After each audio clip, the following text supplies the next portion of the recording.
Bueno, antes que nada, yo me presento, mi nombre es Diego Velandia, yo soy arquitecto y en este momento, bueno, soy profesor de la Universidad también de los Andes aquí en Bogotá.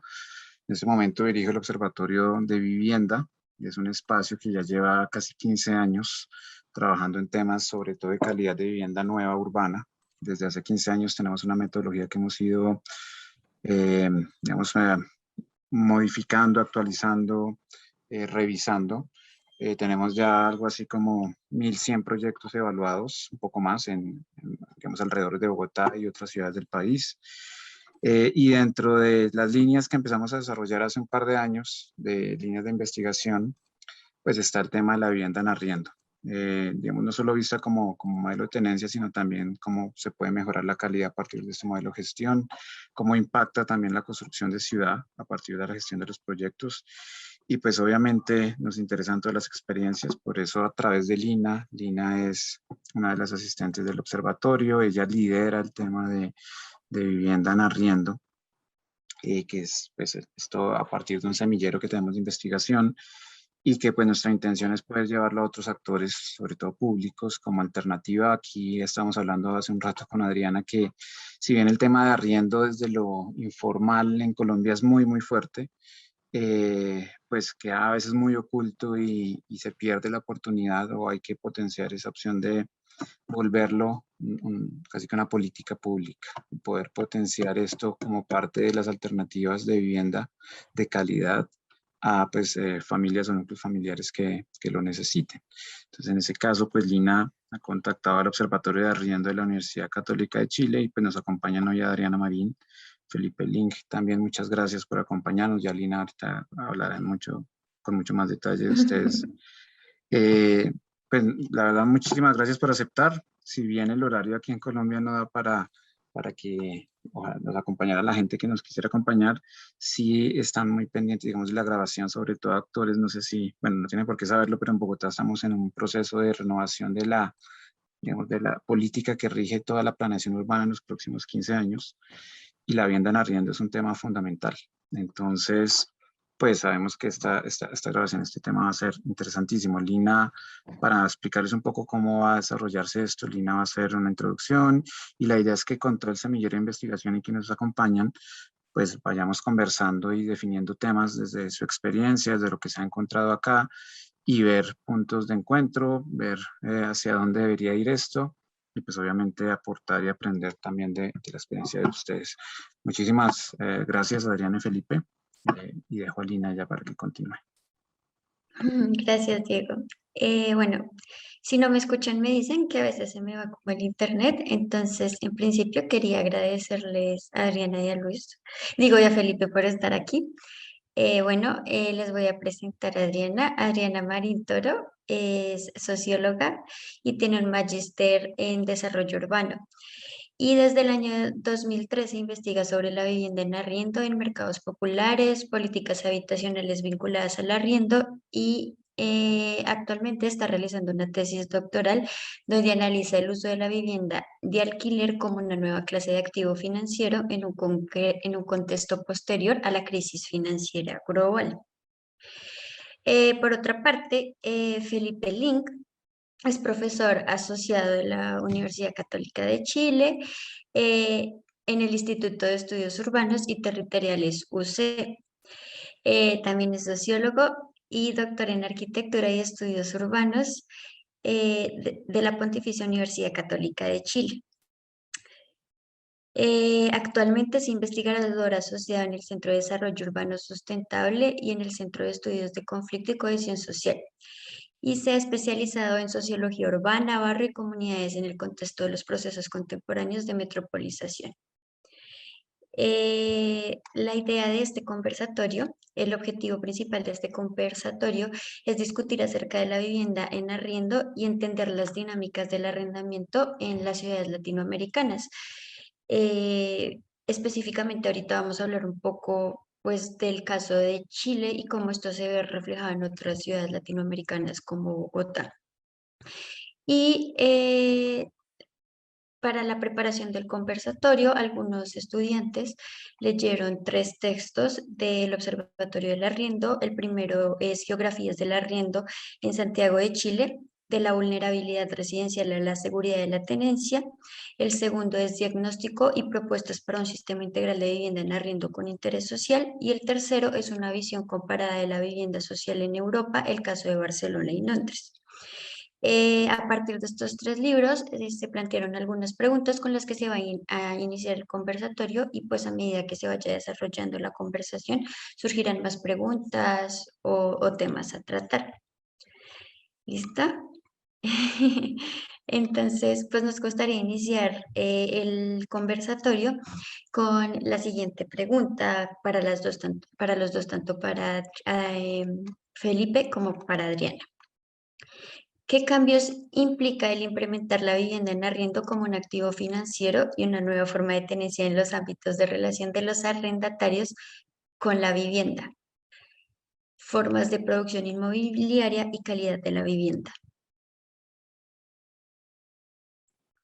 Yo puedo empezar. Dale. De ahí tú me complementas. Bueno, yo creo que partiendo que nosotros hacemos esta lectura desde un contexto chileno, donde al final de los años 70 nosotros definimos lo que pensábamos que era la vivienda y que se reflejó en las políticas públicas y que se ha ido reproduciendo a través de diferentes épocas, lo tengo anotado acá. Nosotros definimos a la vivienda como un bien que se adquiere con el esfuerzo y el ahorro de la familia. Este esfuerzo el Estado lo reconoce y lo comparte subsidiariamente, y ahí está nuestra política de construcción masiva de vivienda, donde estaba implicada el ahorro familiar, donde estaba el Estado con un rol subsidiario, y en el fondo que cada uno podría acceder a la propiedad, incluso las familias más modestas o con menos ingresos. Entonces, plantear a la vivienda de arriendo como un activo financiero, yo creo que uno de los elementos claves que posiciona es el cambio de paradigma de una vivienda como un bien heredable a un servicio. Es un servicio o un conjunto de servicios que están disponibles para la población. Y creo que eso puede ser un cambio sumamente importante en la manera de observar la vivienda. Entonces, porque nuestro porcentaje de propietarios también ha descendido, tenemos población que no está alcanzando a comprar la vivienda por el encarecimiento de la vivienda, hay menos subsidios habitacionales. Entonces, en el fondo hay una serie de elementos que hacen que el nivel de propiedad haya descendido. Entonces, hoy día el arriendo se posiciona como la solución habitacional para un número importante de la población. Y esa lógica del activo financiero puede permear otros, no solamente el mercado inmobiliario, el mercado privado, sino también otros lugares como las políticas públicas e incluso los mercados populares. Hay un artículo que vamos a sacar ahora en noviembre que habla sobre eso, de esta lógica que se empieza a permear también mercados populares. Por ejemplo, de lo que yo tengo conocimiento respecto a Colombia, por ejemplo, lo que plantea Samuel Jaramillo, lo que plantea Adriana Parias, uno de los últimos artículos quizás sobre el tema del mercado popular en Colombia que yo he leído, que es de Javier Hernández, que plantea esta relación simétrica entre arrendador-arrendatario, como una relación bastante como no tan lejana. Quizás en esta lógica más de activo, de inversión, puede haber una transformación también de esta relación arrendatario-propietario. Y que no solamente en los mercados populares, en Chile también hay un nuevo mercado vinculado a la clase media, donde la vivienda se transforma en un elemento de inversión. Y creo que por ahí pueden haber transformaciones al observar la vivienda como un activo financiero, la vivienda en arriendo como un activo financiero. Eso podría decir por el comienzo, Felipe, no sé si quieres agregar algo. Sí, bueno, en ese tema yo creo que Adriana es la experta. En este caso, yo bastante menos. Yo quería aprovechar de agradecer a Lina y a Diego y a todo el grupo por la invitación al conversatorio. Este es un tema que hemos venido trabajando hace un tiempo en el instituto.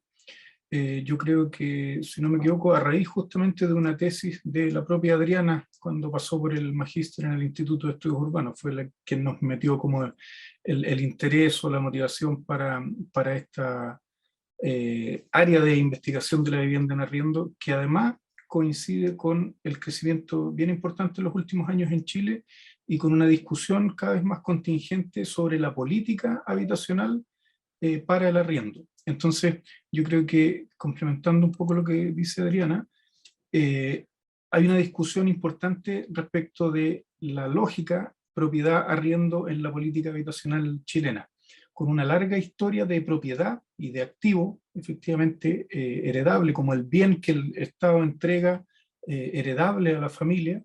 Es prácticamente el ítem más importante en términos de monto económico, ¿cierto?, que entrega el Estado como transferencia a las familias, y que se ha ido consolidando en el tiempo y construyendo como un derecho, en algún sentido, o como una cuestión dada hacia la propiedad de la vivienda, ¿cierto? Adriana en un texto por ahí habla del ethos de la propiedad privada. Hay una cuestión consolidada, cultural, sobre la vivienda en propiedad, que ha sido difícil de romper, pero al mismo tiempo muy difícil de consolidar, ¿cierto? Se hace cada vez más difícil acceder a esta vivienda en propiedad, porque si bien la lógica de subsidios del Estado se mantiene, hoy día tenemos un problema que han escrito otros autores en Chile reconocidos, como Alfredo Rodríguez y Ana Sugranges, que son dos autores importantes acá, que lo describen como con subsidio pero sin derecho, en el sentido de que accedes al beneficio estatal,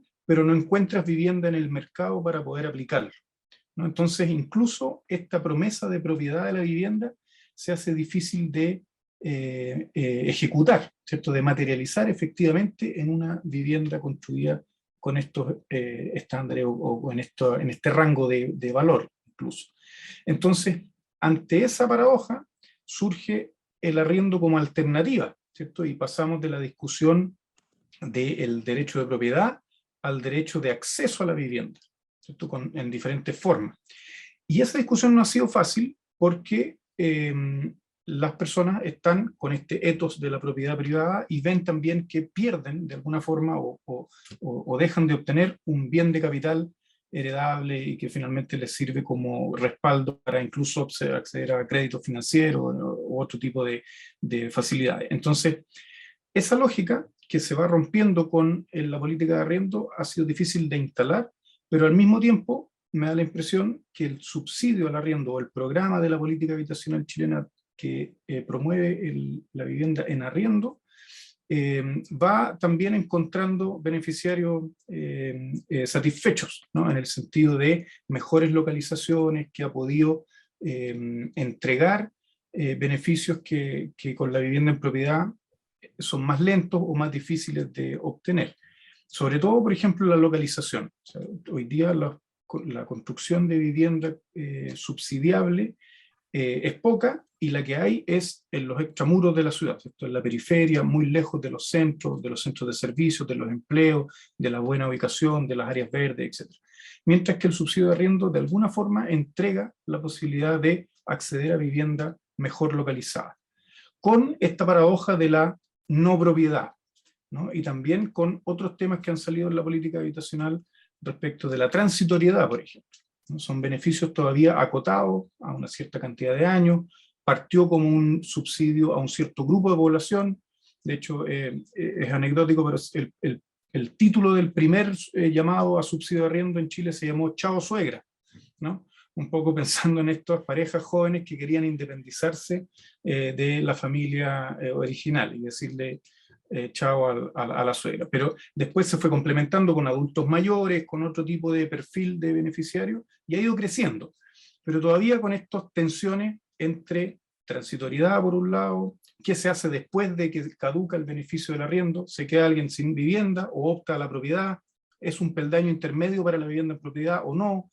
Ahí nosotros tenemos varias como propuestas o ideas de que el programa debería transitar hacia una cuestión más permanente, sobre todo para ciertos grupos. En fin, hay ahí ejes de tensión respecto de la diferencia propiedad-arriendo en el acceso a la vivienda, que no son fáciles de resolver, sobre todo para los potenciales beneficiarios. Gracias a los dos. Digamos que conectándome a lo que estaban diciendo, ustedes en sus textos mencionan algo que me pareció muy curioso, porque normalmente cuando uno ve los programas de vivienda de arriendo social aquí en Colombia y en otros países latinoamericanos, normalmente están vinculados a digamos, un periodo de tiempo en el que hay arriendo y durante ese periodo se hace un ahorro o algo así y al final se llega a la propiedad. Pero en sus textos ustedes plantean dos dimensiones que son importantes para implementar en la política del arriendo. La primera es la transitoriedad de la permanencia y la segunda es el ciclo vital y las características socioeconómicas. Entonces, me gustaría que nos contaran un poquito acerca de esas dos dimensiones y cómo se verían reflejadas en una política de arriendo. Claro. Como mencionaba Felipe, esto comienza el año 2014 como una política nacional de vivienda en arriendo, con un pequeño programa para familias jóvenes hasta 30 años, y después ya comenzó a crecer y no hay mayores limitaciones. Y de hecho con la pandemia se levantó un subsidio de arriendo clase media también, y junto con eso un crecimiento del número de arrendatarios en el país. Y nuestra idea de la transitoriedad a la permanencia es, al comienzo, claramente como era para un grupo joven, la idea era que ellos, cuando pudieran tener su trayectoria habitacional o su trayectoria de vida más consolidada, porque cuando las familias jóvenes tienden a cambiarse de trabajo, pueden cambiarse de ciudades, entonces la idea es que cuando tuvieran una trayectoria de vida más consolidada, pudieran acceder a la vivienda en propiedad. Lo que nosotros planteamos es que hay que comenzar a observar el arriendo como no como su situación transitoria, sino como una alternativa habitacional permanente para un grupo de la población. Entonces, cuando lo piensas de forma permanente, ya nos queda la pregunta, ¿qué pasa después del subsidio? ¿Cómo se da de alta a esas familias? ¿Tenemos viviendas para ellos? Entonces, ahí hay un vacío todavía en nuestra política habitacional, no lo hemos pensado. ¿Qué pasa después de? Porque es un monto que se puede subdividir, un monto total del subsidio que se puede subdividir hasta 8 años. Y después de eso, no sé. Pero pasa también con los adultos mayores, que ahora ya es renovable automáticamente. Entonces, para ese grupo ya es un tema permanente. Y la discusión que hoy día tenemos es que estábamos subsidiando la demanda. Nuestra discusión actual es qué pasa con la oferta. ¿Qué pasa con la oferta de arriendo? Ese es el problema, porque una cosa es entregar subsidios, auxilios temporales, pero otra cosa, cuando lo piensas de forma permanente, entonces empiezas a establecer modelos permanentes también de arriendo, de vivienda en arriendo. Y ahí creo que se abre una discusión. Entonces estamos hablando sobre oferta de vivienda en arriendo. Creo que en ese sentido creo que habría que profundizar en la permanencia, y lo primero que escribimos, que fue sobre un barrio de una vivienda popular en arriendo, era arriendo en propiedad, que en el fondo reconocer el arriendo como una forma de tenencia permanente y no transitoria, ya sea por elección o ya sea porque no tienes opción, pero que en el fondo pensarlo permanentemente, creo que tiene que ver con unas preguntas más adelante, es pensar de qué manera le otorgas a este tipo de tenencia algún tipo de seguridad. Listo. Y respecto al otro, al ciclo vital y las características socioeconómicas, no sé si te acuerdas de esa dimensión. ¿Sí? Respecto a ese cómo se ve reflejado y digamos ahí, o sea, cómo están conectadas esas dos dimensiones. Sí, ahí, bueno, antes de enganchar con esa dimensión, Qué pena.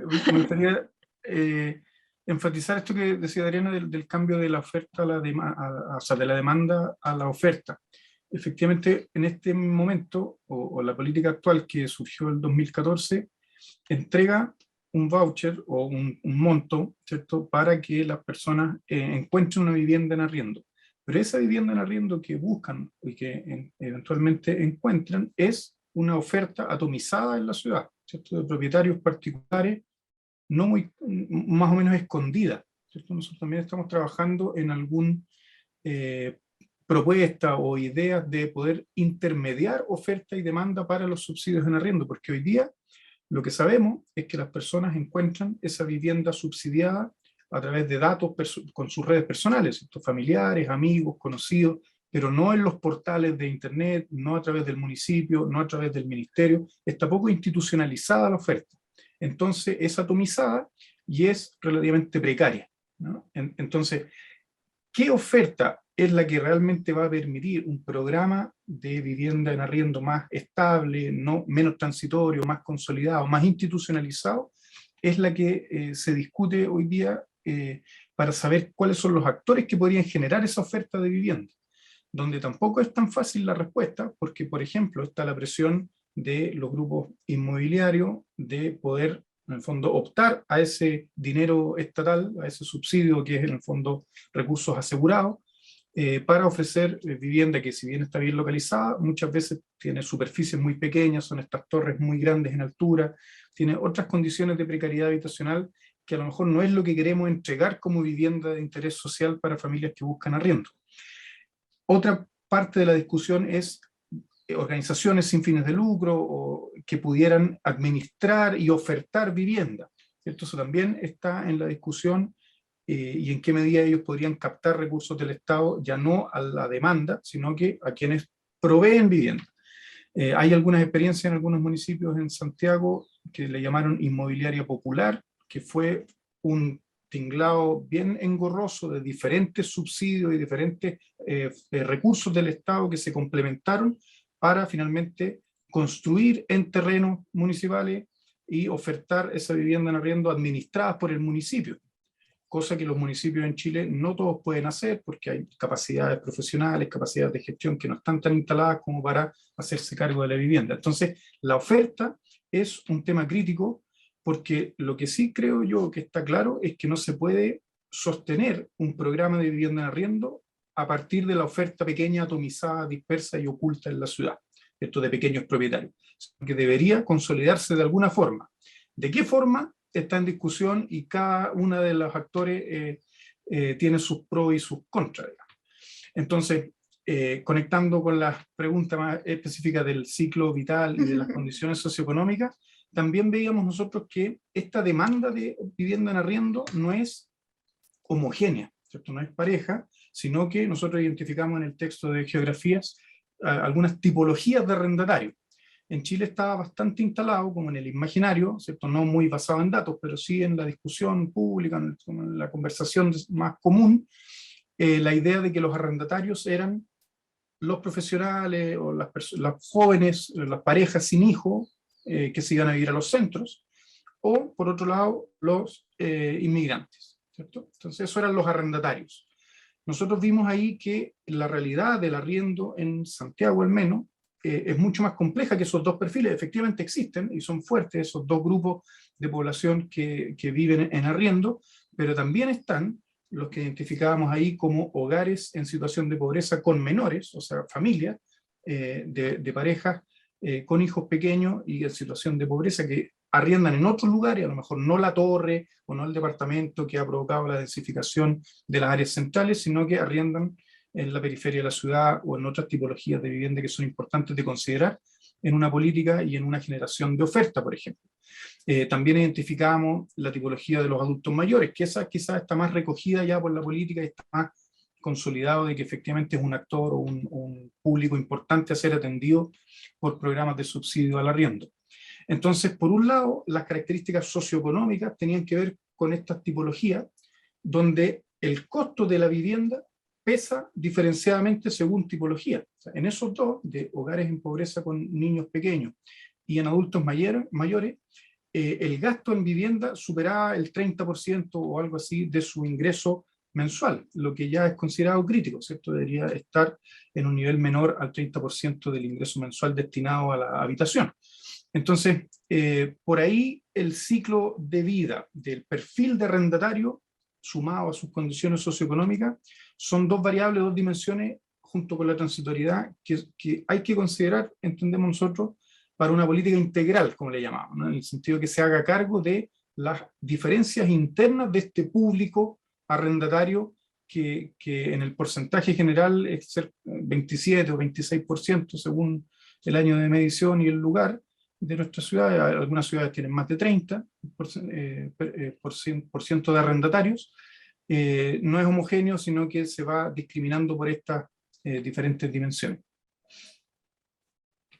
Solo para complementar algo, que creo que nace una pregunta de investigación, que nosotros nos preguntamos quiénes son los arrendatarios en el fondo, porque eran los arrendatarios como si fuera un grupo homogéneo, y yo creo que a través de esa pregunta fue develar que no era un grupo que estaba solamente en el centro, que no eran solamente los jóvenes, que no eran solamente los inmigrantes, sino que estaban en otros lugares dispersos y que todavía no conseguimos llegar al tipo de oferta que donde ellos están. Es una oferta dispersa, fragmentada, oculta, muchas veces informal, y entonces yo creo que por eso nace este tema del ciclo de vida, porque en el fondo hay diferentes tipos de arrendatarios también dentro de este grupo.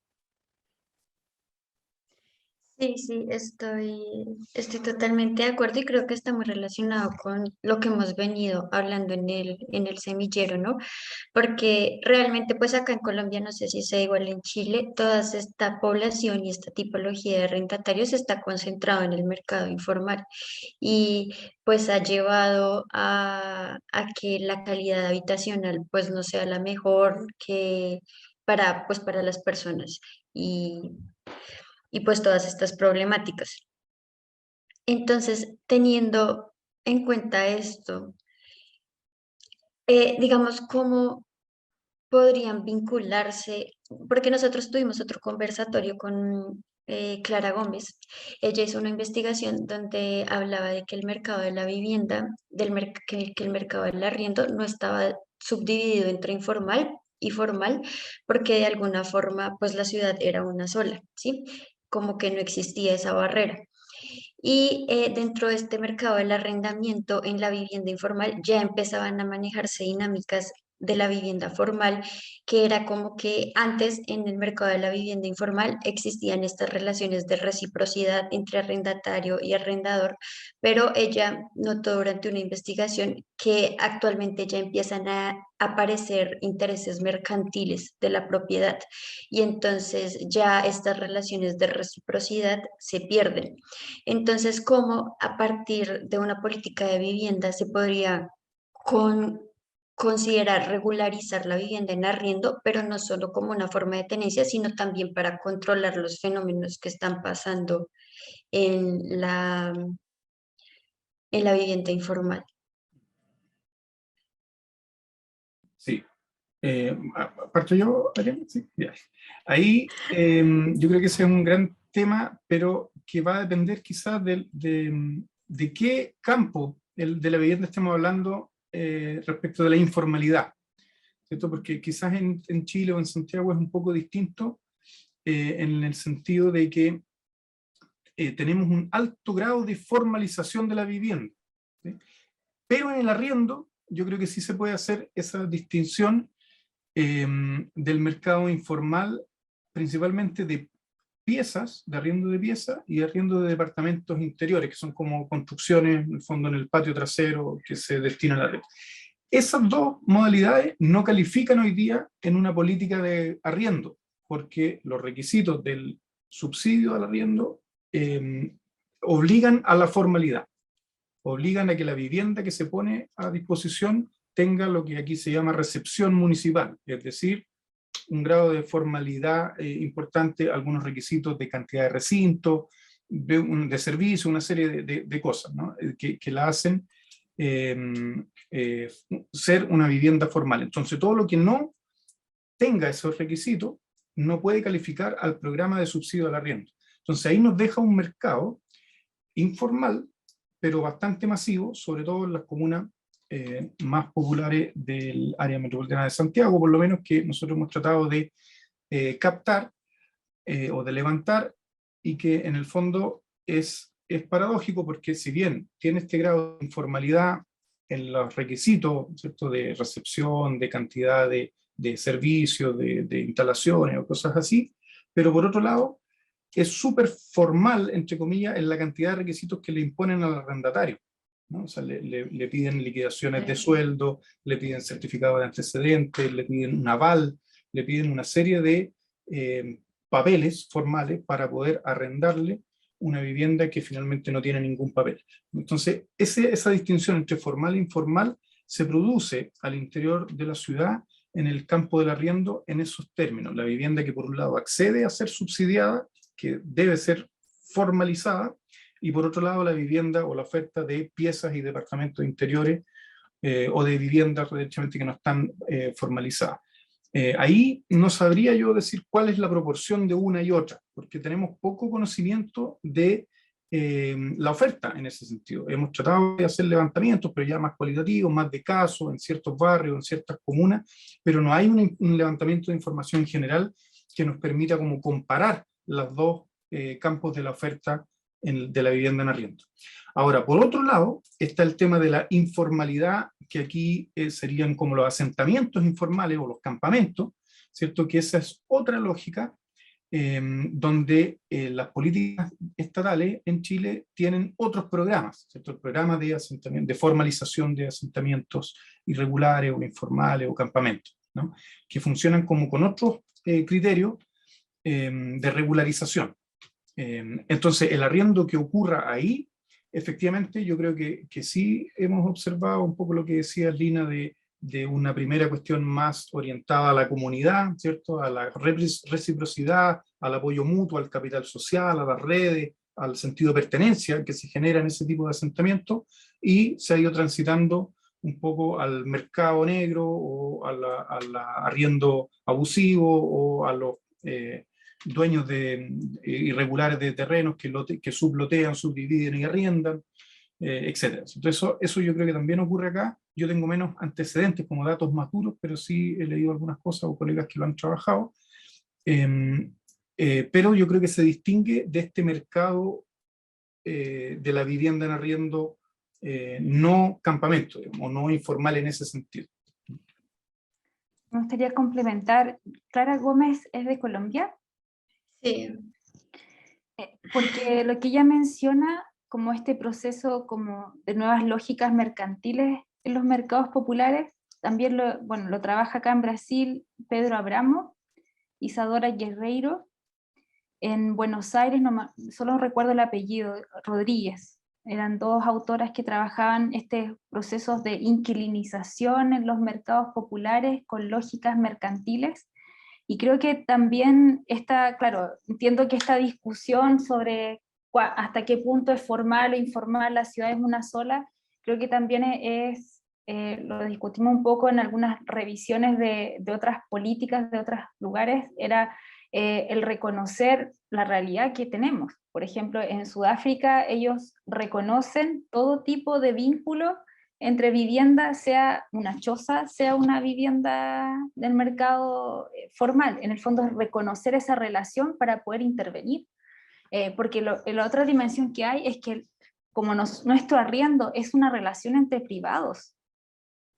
Entonces, como relación entre privados, en general queda en ese espacio, entre los acuerdos que esos entre privados van a tener. Entonces, por eso no hay una mayor intervención. Creo que en el fondo esta discusión de hasta cuándo es formal, informal, es también reconocer lo que existe, reconocer cómo ha crecido el arriendo y de qué manera podemos empezar a organizar y ver los abusos que hay detrás, la falta de habilitación de vivienda, precariedad de la vivienda, precios abusivos. Entonces creo que es una invitación quizás a esa lógica, reconocer lo que tenemos en el fondo, y que es difícil. Nosotros lo hemos intentado hacer en Santiago y hay mucha oferta oculta, y que también dentro de las personas que trabajan con políticas públicas nos dicen, ¿qué hacemos cuando descubrimos estos lugares que son arriendos abusivos, pero no tenemos alternativa? Sí, y es como el Estado, es que es difícil. O sea, como que lo controle, pero que tampoco, no sé, es que el Estado como que intenta como ignorar también lo que es la ciudad informal, por así decirlo, o sea, no la reconoce y pues sí. Claro, claro, exactamente. Es ciego a esa realidad, no la quiere ver, ¿cierto? En vez de crear instrumentos para reconocerla, como dice la Adriana, ¿cierto? Y en la medida en que se reconozca, bueno, poder encontrar los mejores mecanismos para regularizar o para, en el fondo, incorporarla dentro de la lógica de protección del Estado. En este momento no es así, y si no es regular, no califica, ¿no? Y se deja a la relación entre privados, que lo dijo elegantemente la Adriana, ¿cierto? La relación entre privados, pero que finalmente es una disputa ahí de poderes, de abuso y de una serie de cuestiones que ocurren en un espacio que no está regulado. Listo. Tenemos dos preguntas de los asistentes, entonces voy a empezar con la de Jorge Cárdenas y seguimos con la de Alfredo. Entonces, Jorge Cárdenas pregunta, ¿cómo el sector financiero se ha adaptado al modelo de vivienda en arriendo en el financiamiento para la construcción y en el cambio de modelo tradicional de vivienda en venta? Bueno, lo que estamos estudiando es el modelo multifamily, que en el fondo son nuevos fondos inmobiliarios que han entrado a financiar, a comprar edificios completos, que es un nuevo modelo, porque antes teníamos este modelo donde se compraba por unidades, entonces ahora fondos de inversión compran unidades completas destinadas al arriendo, donde la vivienda en arriendo es un servicio, y por tanto una experiencia habitacional más que solamente entregar techo, y el producto financiero, el producto inmobiliario también ha cambiado, los edificios son adaptados para el arriendo, con espacios mayores en términos, porque existe mayor flujo también de personas. Entonces un modelo que ha comenzado, nació el año 2013 en Chile, a través de un fondo que viene de Estados Unidos, se llama Prudential Financial, y lo menciono porque también tenía interés en Colombia. Entonces vienen estos fondos de Estados Unidos, compran un edificio en Chile y después se van, ¿ya? Y se queda el modelo en Chile y empieza a crecer. Actualmente no alcanza a representar el 2% del mercado de arriendo en la capital, en Santiago. Pero ese es el modelo. Y eso.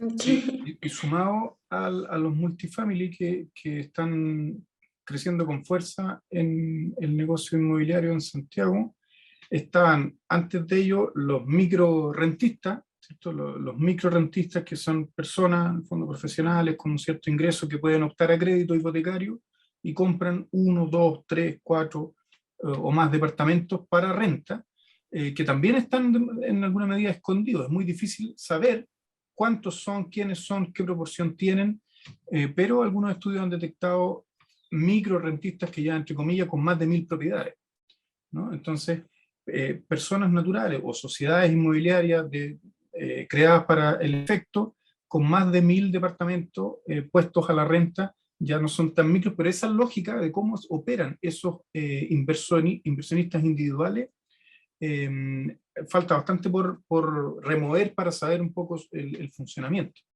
Y el otro modelo que también está empezando a operar es un poco como la lógica de los loteos de terreno, que eso nos llamó bastante la atención, lo conversamos con Adriana hace algunas semanas a propósito de una nota de prensa, que es un fondo de inversión que compra el edificio completo, pero no lo administra para generar renta, como el caso del multifamily, sino que al revés, lo lotea en lotes de 10 o 20 departamentos que se los vende a microinversionistas, ¿no? Entonces, es un broker de departamentos que solamente con el poder adquisitivo que tienen por su peso financiero logran comprar y probablemente acceder a mejor precio para comprar la torre completa, pero luego lotearla en paquetes de 10, 15 o 20 departamentos y ofrecerlas en el mercado de los microinversionistas. Entonces ahí la vivienda como concepto pasa a segundo plano, porque esto podrían ser cualquier cosa. Lo que pasa es un activo que se compra, se subdivide y se entrega al mercado. Entonces, así estamos en la lógica de la financiarización de la vivienda en Santiago, donde la vivienda como un espacio residencial o como el hogar de alguien ya pasa a segundo plano. Si ustedes se dan una vuelta por el centro de Santiago y todo el crecimiento en altura, lo que van a encontrar son publicidades que dice invierte aquí, no vive aquí, ¿no? Entonces, la mayor cantidad del crecimiento en densificación o en verticalización del centro de Santiago, por lo menos, está pensado para inversores, inversionistas, para pequeños, grandes, multifamily o no, pero finalmente no es un desarrollo inmobiliario que esté orientado a las personas o los habitantes que van a comprar ahí o van a construir ahí su hogar. Gracias, Felipe. Alfredo, puedes hacer tu pregunta. ¿Sí puedes? Hola, buenas tardes, ¿cómo están? Bueno, yo creo que vengo a tocar un tema de lo que estamos hablando y es tal vez como un interés que tenemos desde el semillero y es precisamente cómo puede hacerse una vinculación entre un mercado formal y el mercado informal, entendiendo que las personas que actualmente se encuentran dentro de estos barrios lo que desean es seguir viviendo en esos sectores porque lo que ven es un aprovechamiento de sus propiedades como una vivienda productiva. Entonces las personas quieren seguir viviendo en estos barrios porque si pudieran comprar un lote ahí, pudieran construir para, bien sea para alquilar un local o para construir más pisos y alquilar apartamentos. Nosotros estamos investigando una asociación que se hizo acá en Bogotá, que hizo parte de una comunidad jesuita, que, es, que era una sociedad que involucraba tanto actores externos como actores internos de estas viviendas, que eran los obreros. En este sentido, los obreros que eran ahorradores de una caja de ahorros también recibían un tipo de interés por esos ahorros que estaban ingresando en la caja de ahorros, pero a la vez todo lo que ingresaba a esta caja de ahorros se convertía en utilidades para la misma clase obrera. Trayéndolo a la actualidad y mirando un poco esto de los activos financieros, es posible tratar un tema de que los constructores compren lotes en sectores para poder densificar y que los propietarios de estos lotes tengan como algún tipo de derechos fiduciarios. Si no estoy mal, creo que esto es algo que se hizo en el plan parcial de Fenicia en la Universidad de los Andes. Hace poquito escuché eso, no sé qué tan cierto sea, pero las personas que vivían en este barrio van a adquirir derechos fiduciarios del comercio. En ese sentido, me pregunto que si existe algún tipo de modelo que involucre estos dos actores, tanto los que están viviendo ahorita en la informalidad como constructores formales, y que se genere algún tipo de asociación como un activo financiero. Sería la pregunta. Yo no sé si entendí bien la pregunta, pero en el fondo, déjame ver si lo entiendo, es como si fueran organizaciones sin fines de lucro que tengan propiedad del lugar y que lo destinen a arriendo, eso, y que tengan vínculos con los fondos inmobiliarios. Sí, lo que pasa es que por lo general estos fondos son inversores.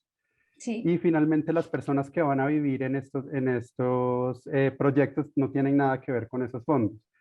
Aquí la idea es que las personas que vivan en estos fondos, en estas viviendas, también sean parte de los fondos. O sea, no que sean unos actores aislados de los fondos, sino hacerlos partes de los fondos. O sea, que se vuelvan socios o algo así.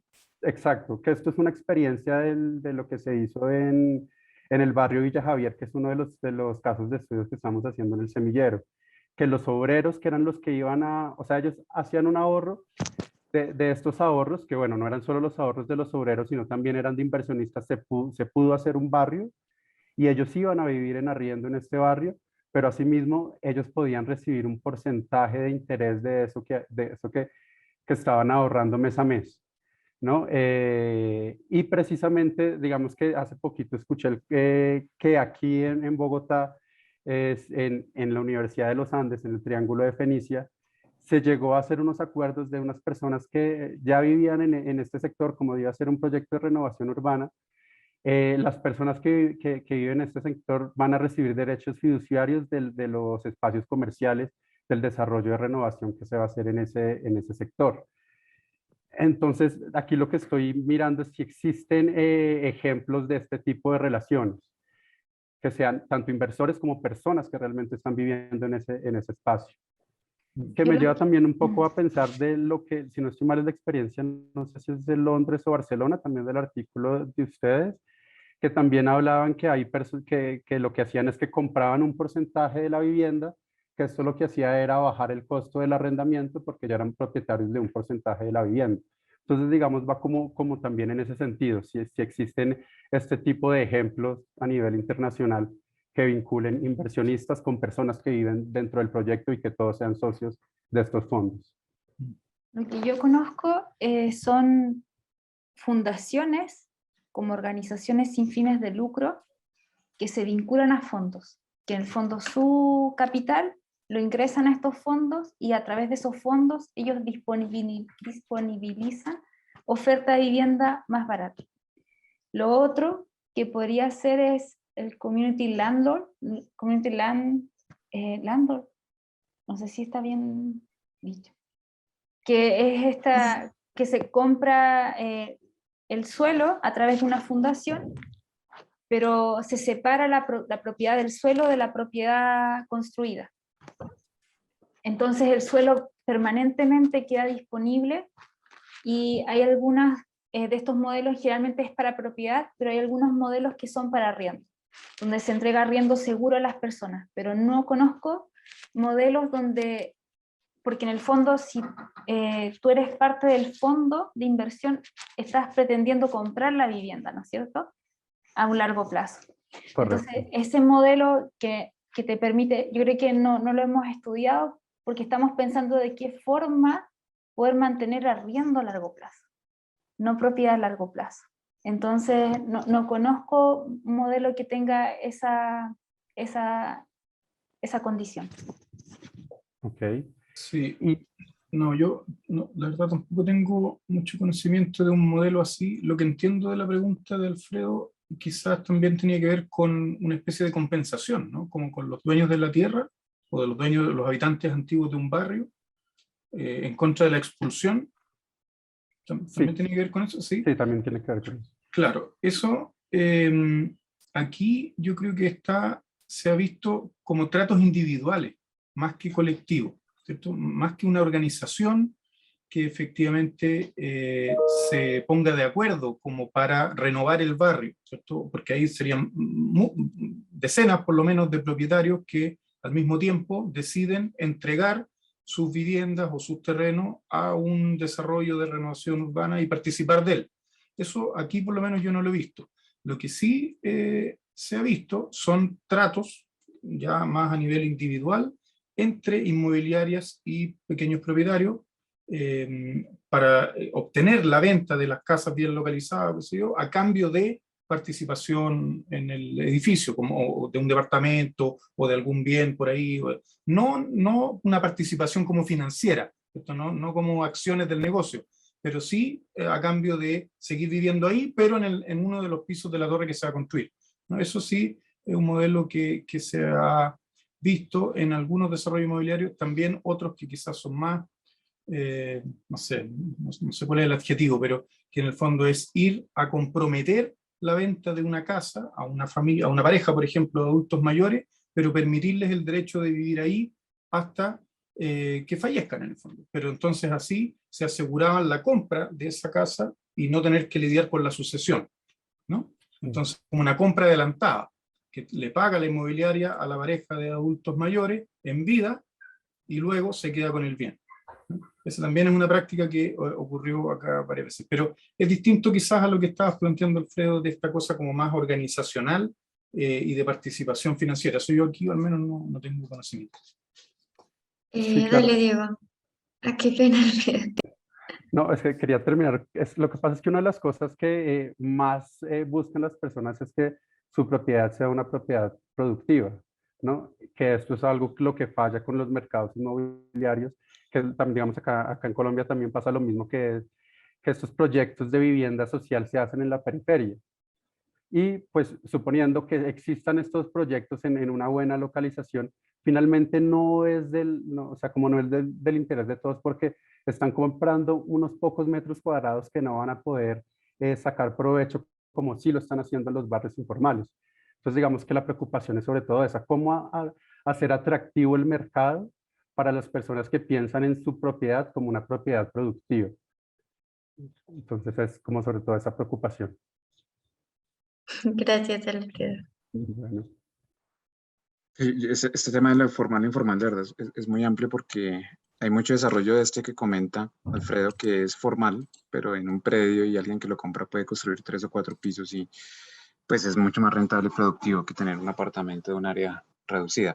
Pero yo tenía una pregunta escuchándolo sobre todo en la última parte y es precisamente hablar de comunidades y no digamos, de sumatoria de individualidades, ¿no? Porque ya sea por la oferta de pequeños propietarios que pues, también tiene un impacto, digamos, en un sector, en una comunidad específica, o sea, una oferta centralizada de estos inversionistas, pues como uno los escucha hablar un poco es esa oferta a individuos, ¿no? Uno más uno, pero no se está pensando en comunidad.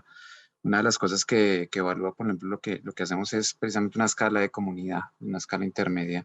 No sé si tengan experiencias allá o si ustedes desde su trabajo, en fin, conozcan modelos al estilo, no sé, cohousing, que obviamente la mayoría están orientados a vivienda en propiedad, pero que en el fondo pues tengan este modelo de arrendamiento y que sea a largo plazo, es decir, que tenga en cuenta las peculiaridades, las especificidades de las familias, pero además de construir comunidad, teniendo en cuenta también todo este tema de la productividad, de cómo en muchas ciudades latinoamericanas se utiliza estos espacios para vivir, pero también para producir y vivir de ello. No sé si de eso nos puedan comentar algo. Felipe, No, yo creo que ahí tú tienes más información. Yo la verdad no conozco ejemplos de ese modelo. pero yo creo que tiene un porqué. Yo creo que en Chile tenemos una característica muy individual en relación a nuestra manera de cómo se ha construido la política y la comunidad desde hace bastante tiempo. Yo creo que hay una característica en el país en ese sentido. Lo que hay son, mira, lo que se está pensando no tiene nada de comunidad, porque una de las alternativas que hay, no sé si te acuerdas, Felipe, es arrendar, que una fundación arriende, una organización sin fines de lucro arriende casas y pueda subarrendar las habitaciones, pero parte de las condiciones es que no sean familiares, por ejemplo, que sean diferentes familias que compartan un techo en el fondo. Entonces, no hay iniciativas que vinculen comunidad. Y yo creo que también no podemos ver en que tampoco hay grupos fuertes de arrendatarios, de comunidades de arrendatarios que se reconozcan como grupos de presión de arrendatarios, tampoco. Entonces, creo que tiene que ver con eso también, no hemos visto proyectos, de hecho también el subsidio de arriendo prohíbe que se arriende a familiares, tratando de evitar cualquier tipo de abuso. Sí. Entonces creo que no tenemos esa visión de comunidad vinculada a como una iniciativa ya sea pública o privada, independiente de que pueda, desde las mismas personas eso ya pueda existir. Desde las mismas comunidades, que grupos subarriendan, pero no como un modelo. No. Sí. Incluso lo que existe se ha topado con barreras institucionales que están pensadas desde el individuo. ¿Cierto? Porque lo que sí hay, no para arriendo, pero sí para propiedad, es esta idea de las cooperativas de vivienda, ¿no? Y ahí hay algunos ejemplos más o menos exitosos, pero son contados con los dedos de una mano, ¿no? De iniciativas de colectivos más comunitarios, donde, por ejemplo, la propiedad es colectiva, ¿cierto? O el espíritu de la cooperativa no es esta lógica del bien individual o de la vivienda individual en propiedad. Pero para que esas cooperativas organizadas accedan a los beneficios que tiene el Estado, se han topado con una serie de barreras porque el diseño de la política habitacional es hacia la vivienda o al subsidio o al voucher a personas individuales y no a colectivos. Entonces, cuando están las iniciativas, chocan con la barrera de la orientación política, en fondo, del Estado en Chile, que fue exitosa en ese proceso de individualización, ¿no? De atomización un poco de la sociedad.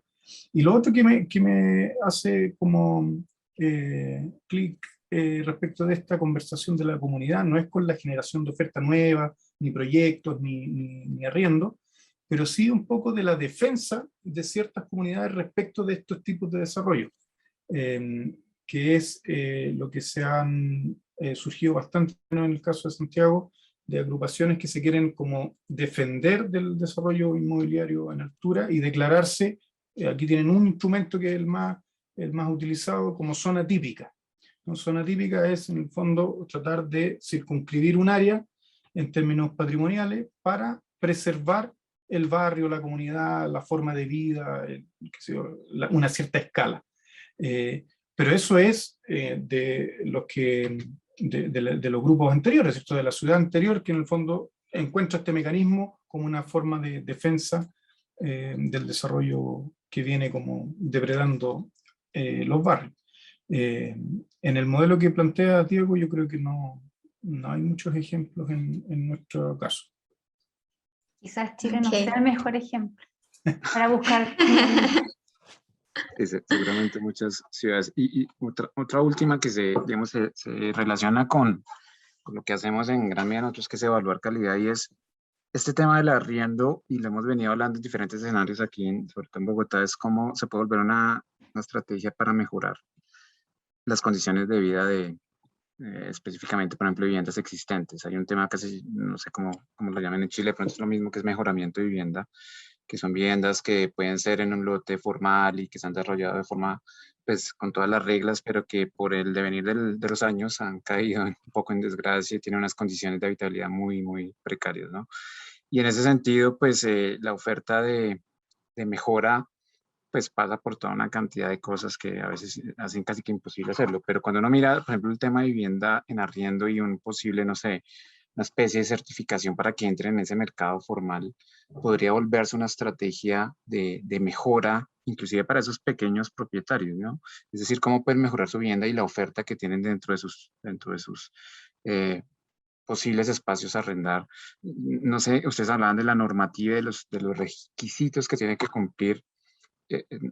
Por un lado es saber si eso lo tienen en cuenta o no en Chile, y otra hacia dónde debería avanzar también, ¿no? Es como una pregunta ahí medio compuesta.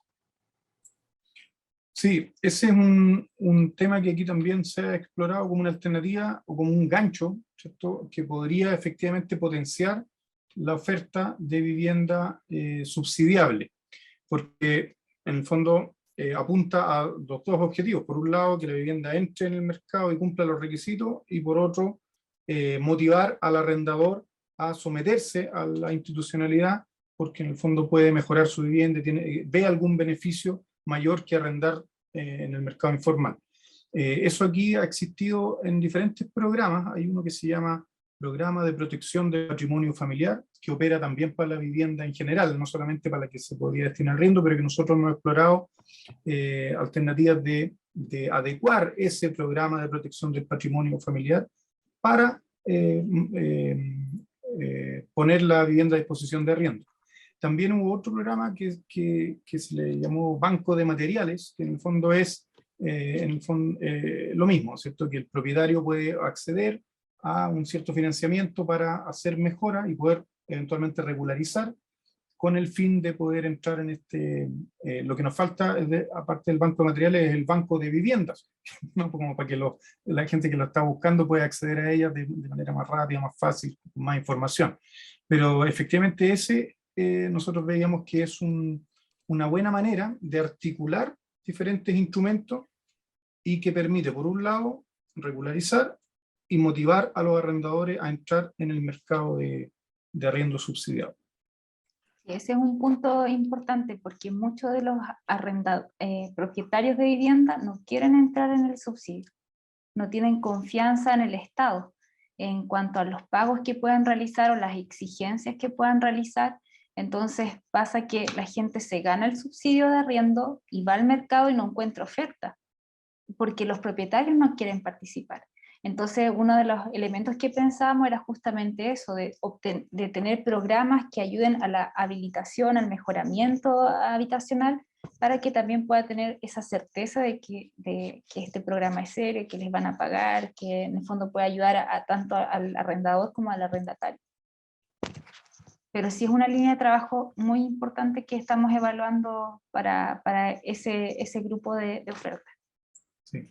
Muchas gracias, Adriana y Felipe. Yo creo que vamos a cerrar con la última pregunta, como para María José, que tiene la mano levantada, y ya digamos, esta sería la última intervención de hoy, ¿vale? Muchas gracias por su tiempo. No, muchas gracias a ustedes, muy interesante el tema. Sin embargo, me vienen a la mente como varias reflexiones respecto al tema y es, hablando ya del caso concreto de Bogotá, nos estamos quedando sin suelo urbanizable en la capital. ¿Y eso qué quiere decir? Que digamos que la construcción de vivienda ha llegado a un pico, ¿cierto?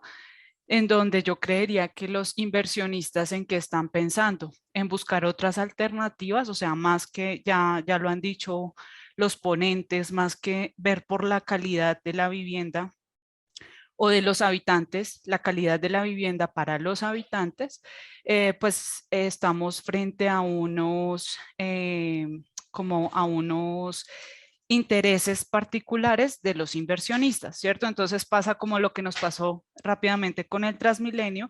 A nosotros nos dijeron que iba a mejorar la calidad del transporte público, pero hoy en día, 20 años después de su inauguración, podemos decir, nos podemos preguntar, ¿realmente el transporte público, digamos, esa regularización del transporte nos ha dado calidad? Y yo creería que no nos ha dado calidad. Entonces, esa regularización de el arriendo nos va a dar calidad a los arrendatarios. Esa es una pregunta. Y bueno, pues una pregunta, reflexión que cada uno podría responderse. Y otra cuestión es que acá nosotros tenemos tenemos varias formas de arriendo en la vivienda y una de esas formas de arriendo de vivienda es el pagadías, ¿cierto? Entonces, pagadías se da más que todo en el centro de la ciudad. Es una vivienda a la que acceden por lo general son personas que vienen migrantes y también personas que son habitantes de calle, en donde pueden pagar una noche por 17.000 pesos y solamente acceden a esa vivienda por la noche. O digamos, cuando las familias son migrantes y no tienen cómo quedarse, pues se consiguen a diario o vendiendo o pidiendo lo del pagadías. Entonces, también creería que la modalidad de arriendo, de adquisición de la vivienda mediante el arriendo, debería tener variables como las de tiempo, como las de dinero y también las de ubicación, ¿cierto? Porque digamos estos pagadías, por lo general en Bogotá están en el centro de la ciudad, ya que aquí es donde se concentra como que todo quien llega nuevo dice, no, pues nos vamos al centro porque es donde podríamos buscar una forma de sustento más fácil. Mientras que los pagadías no se dan, no son recurrentes en las periferias de la ciudad, más bien son las viviendas informales o las viviendas autoconstruidas las que prestan el servicio de arrendamiento. Entonces yo creería que esas nuevas gestiones de arriendo deberían tener también posibilidades como la del pagadía.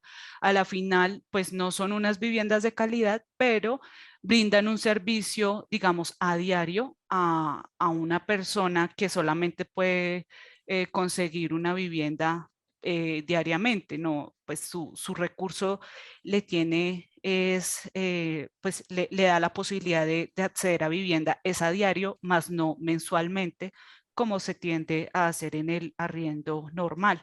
Ese era como mi aporte y pues no hemos tenido muy en el radar ese pagadías, perdón, se llama así, pagadías, y yo creo que es un fenómeno que ha venido creciendo últimamente en cuestión del arriendo. Muchas gracias a los ponentes, excelente pues esta charla, muy amables. Tenemos que responder. Sí, ¿tienen algún comentario? Sí. Claro, yo creo que es una reflexión importante que tenemos que hacer en el sentido que tiene razón. Es hasta qué punto vamos a mejorar la calidad de las personas en relación a la vivienda. Yo creo que por eso es necesario plantear que estamos en una crisis habitacional, porque si estamos planteando que nos falta suelo, entonces por eso nosotros también planteamos la necesidad de mantener oferta en arriendo a largo plazo, para que pueda mantenerse una oferta asequible a largo plazo para personas que no están consiguiendo vivienda en propiedad. Entonces, a partir de esa crisis habitacional van a haber diferentes tipologías. Nosotros también lo hemos discutido en relación a las viviendas de emergencia por migrantes, por migración, grupos de migrantes que necesitan vivienda, esta vivienda que es más de emergencia, casi albergue. Entonces, yo creo que si nos planteamos desde ese punto de vista de una crisis habitacional y que esto no es una relación entre privados, sino que tiene un sentido social y plantearlo desde esa seriedad de una visión a largo plazo de lo que vamos a hacer con la vivienda, creo que es una discusión profunda que tenemos que tener, donde no solo como estamos acostumbrados y muy acostumbrados en Chile, donde esto lo regula el mercado, que nos va a dar respuesta a lo que hoy día está pasando en nuestras ciudades, donde no solo en Bogotá se está acabando el sol, en Chile también. Entonces, creo que el arriendo, por un lado, puede ser interesante en el sentido de ofrecer una vivienda permanentemente destinada para ciertos grupos. Y por eso la oferta, analizar la oferta es muy relevante. Y que dentro de esa oferta, por eso es necesario conocer las tipologías de arrendatarios, para reconocer este tipo de habitantes, por ejemplo, como ustedes le llaman los pagadías, que entendemos que los que pagan a diario. Entonces creo que hablar sobre arriendo hoy día tiene que ver con eso, de una visión a largo plazo, donde quién va a ofrecer oferta, cómo va a ofrecer oferta, cómo vamos a pensar los precios de la vivienda, teniendo en cuenta, claro, ejemplos de trayectorias habitacionales que tienen el tema, que tienen la vivienda en arriendo, pero desde nuestros contextos latinoamericanos que son distintos a los europeos o los norteamericanos, donde la vivienda, así, por lo menos en Chile, ha sido el bien que ha dado seguridad. Entonces creo que es una discusión seria que hay que tener, y yo lo plantearía así, como desde de aquí a largo plazo, tenemos una crisis habitacional en curso, ¿cómo vamos a responder a eso?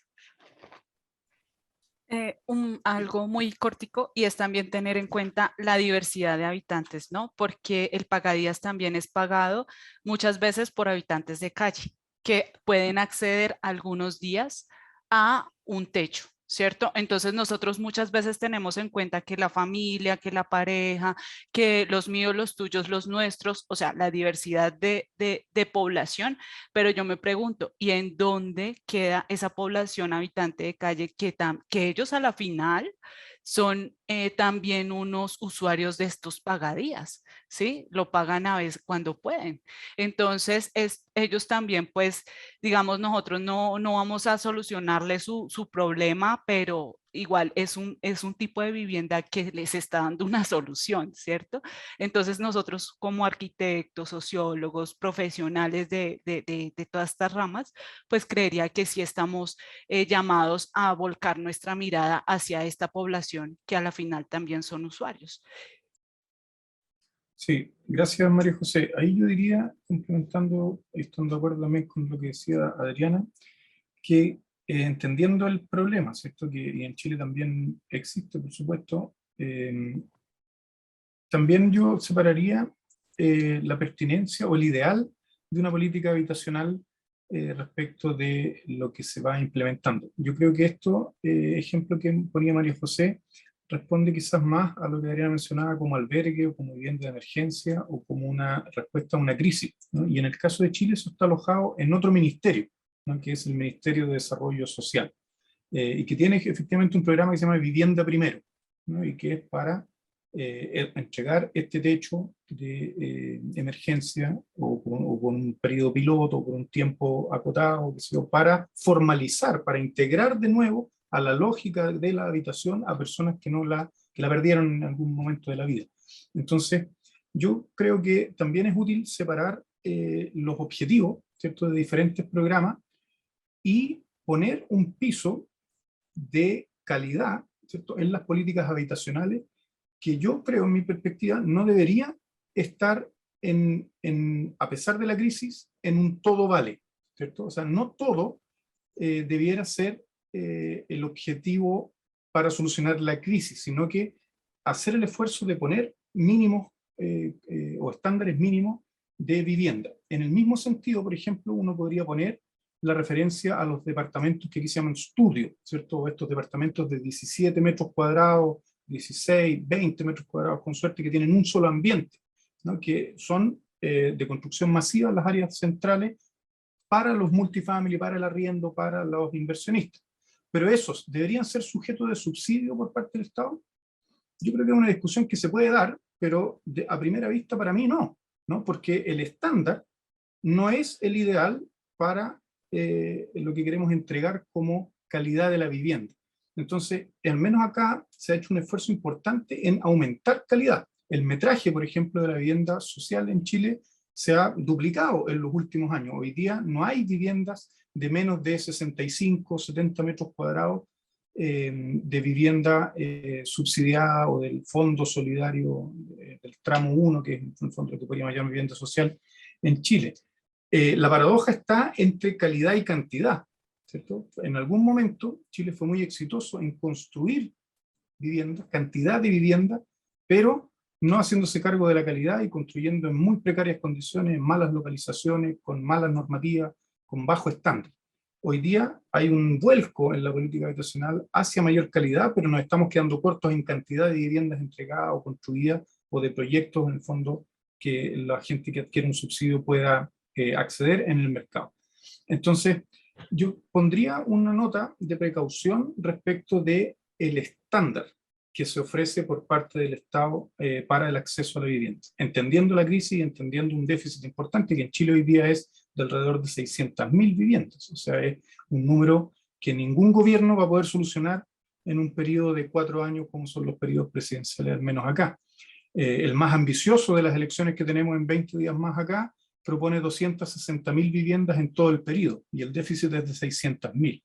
Entonces, efectivamente la crisis es importante y las estrategias son todas válidas, pero sin llegar, creo yo, a un todo vale respecto de la oferta de vivienda subsidiada o con recursos públicos que se ponen a disposición. Y lo último que quería decir es que, desde mi perspectiva, el suelo no se ha acabado, el suelo se ha encarecido, ¿cierto? En el sentido de que también hace falta ahí un cambio de perspectiva respecto de la localización y de dónde podemos construir vivienda con interés social, que a lo mejor es un giro ideológico, político y de voluntad, más que de que el suelo no exista. Muchas gracias a todos por las preguntas y las intervenciones, muy interesante la discusión. Sí, gracias por invitarnos a debatir, muy interesante, gracias. Muchas gracias a ustedes. Muchísimas gracias por haber aceptado el espacio. Yo aquí tengo 1000 notas que nos darían como para otros 2 o 3 conversatorios. Esperamos que no sea la última vez que nos reunamos y conversemos y que seguramente ojalá podamos consolidar un trabajo ahí constante y conjunto y de compartir información y demás. Buenísimo saber lo que ustedes hacen y tener información, y cuando quieran pues también podemos compartir un poco lo que hacemos y tener ese contacto permanente. De verdad, muy buena la discusión. Creo que aporta muchísimo al semillero y a los diferentes temas que se están trabajando.